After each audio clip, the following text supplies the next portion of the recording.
Kung gusto mo na ikaw lamang ang pagkakaisipin niya araw-gabi, ay gawin mo lamang itong ritual na ituturo ko sa inyo ngayon. Dapat buo ang loob at tiwala mo sa mga ganitong pamamaraan. Lalong-lalo na ngayon na ikaw ay binaliwala na ng mahal mo at LDR kayong dalawa. At hindi ka na niya pinapansin, halos hindi ka na niya kinokontak, text o chat man lang ay wala talaga. Kaya ngayon, may ituturo ako sa inyo na ritual, nang sa ganon, araw-gabi kanyang iisipin at araw-gabi kanyang kukontakin. Basta tiwala lang, gawin sa mabuti at hilingin ng buong puso.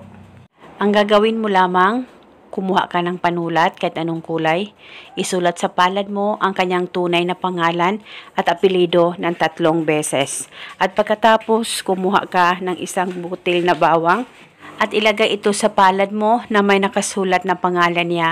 At pagkatapos, ilapit ang palad mo sa bunganga mo, pakaisipin mo siya ng mabuti at ibulong mo ang spell na ito.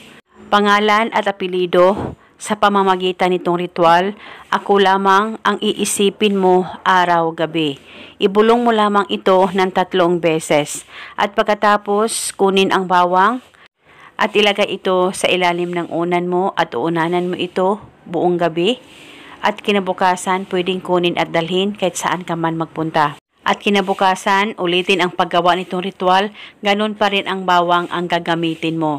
At depende po sa inyo kung hanggang kailan nyo po gustong gawin ang ritual na ito. At paniguradong ikaw lamang ang pakakaisipin niya araw-gabi. Basta pagkatapos mong gawin ang ritual, ay huwag nyo pong burahin ang nakasulat yan sa palad mo, hayaan mo lamang ito. At kung sakaling gusto mo nang ihinto ang ritual, ay itapon mo lamang ang bawang. At eto muna sa ngayon, maraming salamat po sa panunood. May God bless us all.